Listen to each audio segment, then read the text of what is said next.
जानी टीवी देखने वाले सभी मुअज़्ज़ज़ दोस्तों को मेरी तरफ से अस्सलाम वालेकुम। दोस्तों, पिछले 1.5 से 2 सालों के दौरान बेशुमार लोगों ने तुर्की के बने हुए चंद टेलीविज़न ड्रामों में मंगोलों का नाम बहुत बार सुना और इन्हें देखा भी होगा। ये लोग ज़माना कदीम से इसी तरह खाना बदोशों की सी ज़िंदगी बसर कर रहे हैं। एक वक्त था जब इस दुनिया में मंगोलों ने सोचा क्यों ना इस दुनिया में अपनी भी एक अजीम शान सल्तनत की बुनियाद डाली जाए। चंद पहाड़ी कबीलों के मिलने से शुरू होने वाली सल्तनत इतनी खूनरेजी करेगी किसी ने कभी सोचा भी नहीं था। मंगोल सल्तनत का आगाज़ तो मंगोलिया से हुआ था, लेकिन इसका इख्तिताम अरब के मुल्कों में जाकर हुआ। दुनिया की तारीख में बहुत सी सल्तनतें वजूद में आई हैं, लेकिन जो जुल्म बर्बरियत की मिसालें मंगोलों ने रकम की, शायद इतना जुल्म किसी और ने ना किया हो। चीन के काफ़ी सारे इलाके, पाकिस्तान के काफ़ी सारे इलाके, ईरान, आज़रबाईजान के अलावा कोहकाफ के बेशुमार इलाकों पर मंगोलों का कब्ज़ा रहा। सिर्फ यही नहीं, ईरान, इराक, शाम, तुर्की, हत्ता के इन्होंने रूस से लेकर गज़ा यानी फ़लस्तीन तक के इलाकों पर अपनी इजारादारी कायम करने की कोशिश की, जिनमें इन लोगों ने ना सिर्फ कोशिश की बल्कि ये लोग कामयाब भी ठहरे। इस्लाम के आगाज़ के बाद इराक का इस्लामी दुनिया में बहुत बड़ा नाम रहा है, क्योंकि एशिया के ज़्यादातर मुल्कों में इस्लाम के फैलने का सबब यही मुल्क रहा है। जब मंगोलों ने इराक पर हमला किया तो बगदाद पिछले 500 सालों से मुसलमानों की हुकूमत के अंडर था। कहते हैं कि मंगोलों ने इस शहर को फतह करने के बाद इस शहर में खून की नदियां बहा डाली थी। इस शहर की लगभग मुकम्मल आबादी को मार दिया गया था। शहर को लूटने के बाद इन मंगोलों ने शहर को मुकम्मल तौर पर आग लगा डाली थी। सुकूते बगदाद के बाद तारीख ने इनको मंगोल आंधी का नाम दिया, एक ऐसी आंधी जो जहां से भी गुजरती सफाया करती जाती थी। वक्त के साथ साथ जहां एक तरफ अरूज आता है तो जवाल भी मुमकिन होता है, और यही जवाल मंगोलों का शुरू हो चुका था। मुसलमान अब इनकी जंगी तरकीबों को समझ चुके थे। मंगोलों के कई एक कमांडर इस्लाम कबूल कर चुके थे, जिसके बाद लगभग 3 सदियां हुकूमत करने के बाद ये सल्तनत अपने इख्तिताम को पहुंची। मंगोलिया दुनिया के उन चंद ममालिक में से एक है जिन पर कभी भी किसी दूसरे मुल्क ने कब्जा नहीं किया। इस मुल्क में कोई ऐसा खास खजाना भी नहीं है। यही वजह है कि चंद चरवाहों के लिए तो यहाँ पर लड़ाइयाँ होती रहती हैं, लेकिन कभी किसी दूसरी कौम ने आकर इन पर कब्जा नहीं किया था। सल्तनत मंगोलिया के दौरे हुकूमत में इनके 3 शहर दारुल हुकूमत के तौर पर इस्तेमाल होते रहे। पहले पहल ओरगा मंगोलों का दारुल हुकूमत रहा। 25 साल तक हरा हरम और बाकी तमाम अरसा खानबलक इनका कैपिटल रहा। यहाँ एक बात आप लोगों को दिलचस्प लगेगी कि इनका हरा हरम ही वो शहर है जिसके नाम पर आज हम अपनी एक तारीखी सड़क यानी शाहराए रेशम को कराकरम हाईवे का नाम देते हैं। मंगोल अपनी मंगोलियन जुबान में कराकरम शहर को हरा हरम कहते हैं, जहाँ से एक सिल्क रूट बना था। इन्हीं मंगोलों की बदौलत जो पाकिस्तान के पहाड़ी इलाकों से होता हुआ हसन अब्दाल तक पहुँचा था। दरअसल ये सिल्क रूट यानी शाहराए रेशम पाकिस्तान को चीन से ही नहीं बल्कि मंगोलिया तक मिलाती है, और आज की हमारी वीडियो का टॉपिक भी यही मुल्क है। आज हम आपको ना सिर्फ मशरकी एशिया में बसे हुए इस आज़ाद मुल्क के बारे में मालूमात फराहम करेंगे, बल्कि आपको इस मुल्क के हसीन नज़ारे भी दिखाएंगे। लेकिन वीडियो में आगे बढ़ने से कबल नए आने वाले साथियों से मेरी मौदबाना गुजारिश है कि मेरे यूट्यूब चैनल को सब्सक्राइब करने के साथ साथ फेसबुक पेज को भी लाजमी तौर पर फॉलो कीजिए, ताकि हर प्लेटफॉर्म पर आपको हमारी वीडियोस टाइमली मौसूल होती रहें। दोस्तों, चीन और रूस के दरमियान घिरा हुआ ये मुल्क दुनिया के उन 44 मुल्कों में से एक है जिनकी सरहद किसी भी समुंदर को नहीं लगती। कजाकिस्तान के बाद लैंडलॉक यानी ज़मीनबंद मुल्कों की फहरिस्त में रकबे के एतबार से दूसरा बड़ा मुल्क मंगोलिया है। मंगोलिया के बाद चाड और फिर दीगर 41 मुल्क आते हैं। इस मुल्क की सिर्फ शुमाली सरहद रूस, जबकि मशरकी, मगरबी और जनूब की सिमत से इस मुल्क को चीन ने अपने घेरे में ले रखा है। मगरब की जानब से 36 किलोमीटर से कुछ ज़्यादा फासले पर कजाकिस्तान भी वाक़या है। 13 जनवरी 1992 को मंगोलिया में नया आइन मुतारफ़ करवाया गया था, जिसके नतीजे में हर 4 साल के बाद यहाँ पर नए सदर का इंतखाब किया जाता है। मंगोलिया के बारे में अगर दिलचस्प हक़ाइक़ की बात की जाए तो 11 जुलाई मंगोलिया का कौमी दिन माना जाता है। इस दिन सारे मुल्क में छुट्टी होती है। इस दिन को नादम फेस्टिवल का नाम दिया गया है। इस रोज़ ये मंगोल कुश्ती, हॉर्स रेसिंग और तीर अंदाजी जैसे मुकाबलों में हिस्सा लेते हैं, जहां पर जीतने वाले को एक बड़े इनाम से नवाजा जाता है। 15,64,116 मरबा किलोमीटर रकबे के साथ मंगोलिया दुनिया भर में 18वें नंबर पर शुमार होता है। रकबे के लिहाज से मंगोलिया की आबादी बहुत ही कम है। लगभग 33.5 लाख अफराद की आबादी के साथ मंगोलिया दुनिया भर में 134वें नंबर पर शुमार होता है। औसतन 1.3 डिग्री सेंटीग्रेड के साथ उलान बतूर मंगोलिया का दारुल हुकूमत माना जाता है। ये शहर कजाकिस्तान के दारुल हुकूमत आस्ताना के बाद दुनिया का दूसरा सबसे ज़्यादा ठंडा रहने वाला दारुल हुकूमत माना जाता है। 4304 मरबा किलोमीटर रकबे और 14 लाख अफराद की आबादी के साथ ये शहर मंगोलिया का सबसे बड़ा शहर होने का भी एजाज़ रखता है। बोगद खान नेशनल पार्क मंगोलिया में मौजूद दुनिया का कदीम तरीन पार्क भी है, जो आज भी उसी शानो शौकत से आने वाले सयाहों को खुशामदीद कहता है। 14 किलोमीटर की लंबाई पर फैले हुए पोटानिन ग्लेशियर मंगोलिया के सबसे बड़े ग्लेशियर होने का एजाज़ रखते हैं।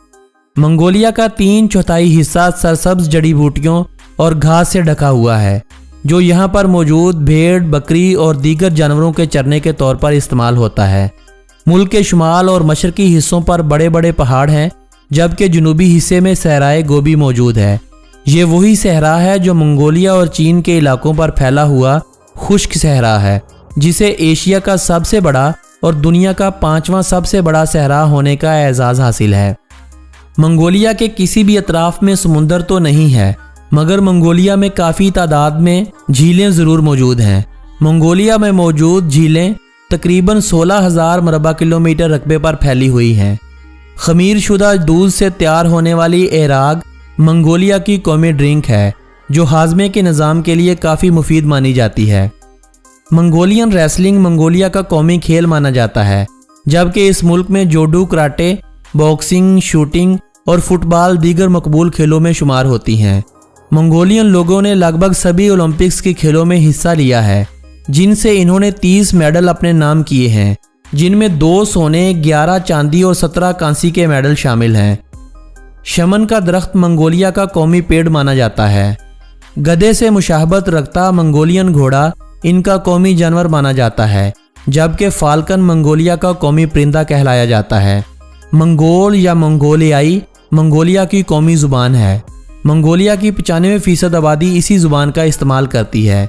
इसके बाद यहाँ पर ज़्यादा बोली जाने वाली ज़ुबानों में रशियन, इंग्लिश, जर्मन और चाइनीज़ ज़ुबानें हैं। मंगोलिया को इंतज़ामी लिहाज से 21 मुख्तलिफ सूबों में तकसीम किया गया है। हर सूबे को इलाकाई हुकूमत कंट्रोल करती है, जो कि वफाकी हुकूमत के फ़ंड की मोहताज होती है। दोस्तों, पहल मंगोलिया में तालीम की तरफ ख़ास तवज्जो नहीं दी जाती थी। साल 2008 में होने वाली इस्तिलाहात के बाद तालीम की शरह बढ़ने लगी, जो अब बढ़ते बढ़ते 97% तक पहुँच चुकी है। वक्त के लिहाज से मंगोलिया पाकिस्तान से 3 घंटे आगे है, जबकि इस मुल्क की पाकिस्तान से दूरी लगभग 3000 किलोमीटर से कुछ कम है। अगर आप पाकिस्तान से हैं और आप मंगोलिया जाना चाहते हैं, तो आपको कराची में मंगोलिया के कायम मुकाम काउंसलर से इस मुल्क का वीज़ा लेना होगा, जिसके बाद आप या तो वाया तुर्की से होते हुए इस मुल्क में पहुंच सकते हैं, या अगर आपके पास चीन या रूस का वीज़ा हो तो आप वाया लैंड बॉर्डर भी इस मुल्क में दाखिल हो सकते हैं। मंगोलिया का कॉलिंग कोड +976 है। मंगोलिया की आबो हवा शदीद किस्म की है। मौसम सरमा शदीद सर्द, जबकि मौसम गर्मा मौदिल रहता है। 2008 में आने वाले बर्फानी तूफान के बाद 52 अफराद की मौत के साथ 2 लाख से ज़्यादा मवेशी भी जान की बाजी हार गए थे। मंगोलिया में सर्दियों का मौसम बहुत सख्त और तवील होता है। सर्दियां हर साल मंगोलिया में बहुत सी जानी और माली नुकसान करती हैं। मंगोलिया में जराइम की शरह बहुत ही कम है। ये लोग सदियों से खाना बदोशों की सी ज़िंदगी बसर कर रहे हैं। इनका अपना कोई भी ठिकाना नहीं होता। कपड़े से बनी झोंपड़ियाँ इनका आर्जी ठिकाना होती हैं, जिसे ये जब चाहें जहाँ चाहें मुंतकिल कर सकते हैं। लेकिन दुनिया में तरक्की होने के कुछ असरात इन लोगों पर भी पड़ने लगे हैं। अब ये खाना बदोश भी अपनी ज़िंदगी को तब्दील करते नज़र आते हैं। मंगोलियन लोग मेहमान नवाजी में बड़े मकबूल हैं। अपने यहाँ आने वाले मेहमान को ये लोग अपनी कौमी ड्रिंक एराग ज़रूर नोश करवाते हैं। मंगोलिया में मौजूद आबादी के मज़ाहब की बात की जाए तो बुद्ध मज़हब के पैरोकार मंगोलिया में सबसे ज़्यादा पाए जाते हैं, जो आबादी की कुल तादाद का 53% है। दूसरा यहाँ सबसे बड़ा मज़हब इस्लाम है, जो आबादी का 3% है। 2.9% शमानी लोग 2% के करीब मसीही बरादरी भी मंगोलिया में रहाइश पजीर है। 0.4% दीगर मज़ाहब के मानने वालों के साथ साथ 38.6% तादाद ऐसे लोगों की है जो किसी भी मज़हब पर यकीन नहीं रखते। मंगोलिया एक और लिहाज से भी बड़ा खुशकिस्मत इलाका है। यहाँ पर किसी भी मज़हब के लोगों को इबादत करने से रोका टोका नहीं जाता। यहाँ हर किसी को आज़ादी है कि अपनी इबादत जैसे चाहे अदा करे। मंगोलियन लोग आसमान को अपना बाप और ज़मीन को अपनी माँ कहते हैं। वो सिर्फ इन्हीं दोनों के अलावा पहाड़ों, नदी नालों तक को पूजते हैं। इस मुल्क में ऐसे भी लोग बसते हैं जिनका कोई भी मज़हब नहीं है। पाकिस्तानी काफ़ी कमज़ोर मईशत वाले मुल्कों में भी चले जाएं तो वहाँ जाकर पाकिस्तान की करेंसी कमज़ोर नज़र आती है, मगर मंगोलिया में ऐसा नहीं है, क्योंकि मंगोलिया में जाकर पाकिस्तान का 1 रुपया भी 15 तुगरिक के बराबर हो जाता है। मंगोलिया में बच्चों को बड़ा प्यार किया जाता है। मंगोलिया में औसतन हर माँ के 4 से 5 बच्चे होते हैं। इस मुल्क में 5 बच्चों वाली माँ को बड़ी इज्जत की निगाह से देखा जाता है। भेड़, बकरियां, गाय, ऊंट और घोड़े मंगोलिया में पाली जाने वाली जानवरों की 5 सबसे बड़ी इकसाम हैं, जिनकी तादाद का अंदाज़ा आप इस बात से लगा सकते हैं कि मंगोलिया में सिर्फ घोड़ों की तादाद इंसानों की तादाद का 13 गुना ज़्यादा है और भेड़ बकरियां इंसानों से 30 गुना ज़्यादा हैं। लोग चरागाहों में भेड़ बकरियां पालकर गुजारा करते हैं। ये भेड़ बकरियां ही मंगोलिया की मईशत में एक सबसे बड़ा किरदार अदा करती हैं। जानवरों के अलावा माइनिंग इंडस्ट्री मंगोलिया की मईशत में 21% आमदनी का इजाफा करती है, जबकि ज़राअत से हासिल होने वाली आमदनी कुल आमदनी का 16% है। ग्रीनलैंड और फाकलैंड जज़ाइर के बाद मंगोलिया दुनिया का तीसरा सबसे कम गुंजान आबादी वाला मुल्क भी है, जहाँ पर 1 मुरबा किलोमीटर के अंदर सिर्फ 2 अफराद रहाइश पजीर हैं। मंगोलिया में साल भर में कम से कम 250 दिन तक सूरज निकलता है। यही वजह है कि मंगोलिया को the land of blue sky भी कहा जाता है। मंगोलिया में एक बड़ी तादाद 2 कोहानों वाले ऊँटों की भी पाई जाती है। ये ऊँट गोबी सहरा के इर्द गिर्द के इलाकों में देखने को मिलते हैं। मंगोलिया में इंसानों की औसतन उम्र 70 साल के लगभग होती है।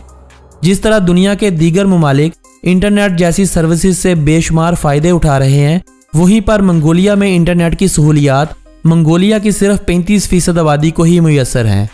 मंगोलिया दुनिया में सयाहों के लिए सेफ प्लेस समझा जाता है, लेकिन मंगोलिया की ठंड हर किसी को रास नहीं आती। फिर भी मंगोलिया में साल 2016 में 4,04,000 सयाहों ने विजिट किया था। साल 2019 में यह तादाद बढ़कर 5,77,000 अफराद तक जा पहुंची थी। लेकिन इसके बाद कोविड के चलते जहां दुनिया भर की सयाहत में कमी आई, वहीं पर मंगोलिया पर भी इसका खास असर पड़ा है।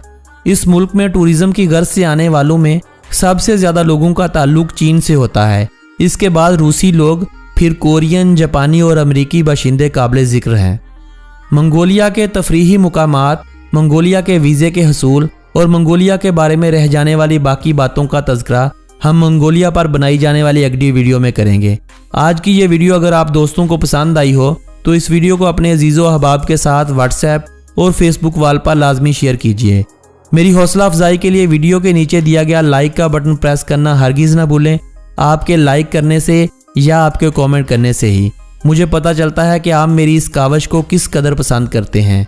अगली वीडियो तक अपने इस दोस्त मोहम्मद नबील को दीजिएगा इजाज़त। अल्लाह निगहबान।